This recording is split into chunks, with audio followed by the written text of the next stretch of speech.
Hello everyone, আসসালামু আলাইকুম। আজকে আমরা প্ল্যান করছি মুরগি খাইতাম। তো গাইস বাজারও গেলাম, একটা বড় দেখিয়া পোল্ট্রি মুরগি কিনলাম। তো ওটা লইয়া ওজন করলাম, মুরগিটা আমরা ওজন দিলাম। তো ওজন দিয়ে এখন আনলাম বাসাত লইয়া ওটা বাহরাম সপ্তাহ। তো আমরা বন্ধু পেঁয়াজ কাটে।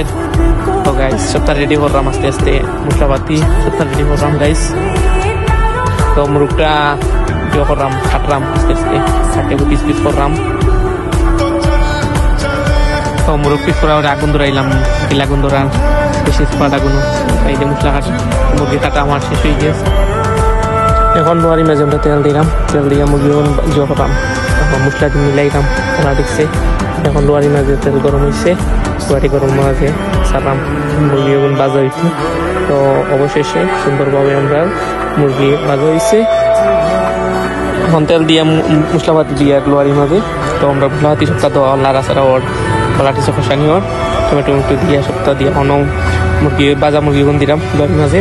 তো আমরা অলরেডি মোটামুটি আমরা সালাম হয়ে গেছে বুনা। তো রুটি খাই বানানি দিছি, আমরা খাই হয়ে গেছে অবশেষে। তো চাষি হেল্প করছেন আমরা খাই বানানি। এখন আমরা রুটিও গুণ সব রেডি করলাম, কলা দিচ্ছি সুন্দর করে। পারি না তো পাক্কা সুন্দর হয়ে গেছে, আমরা গুলগুল করতাম পারছি আলহামদুলিল্লাহ, পাক্কা সুন্দর গুলগুল হয়েছে পিঠা।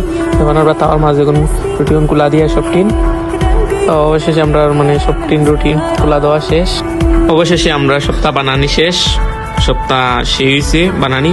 তখন বিদেশি স্টাইলে, সৌদি আরব স্টাইলে আমরা বইছি মাটিত বই। এখন উবাস শুভ রুটি মাংস দিই, সেই টেস্ট হয়েছে। ও আমরা যে এত মজা করি আমার মুইটা কল্পনা বাইরে তো মজা হয়েছে। খানি শেষ না, খানি দিস ডিম রাখতাম।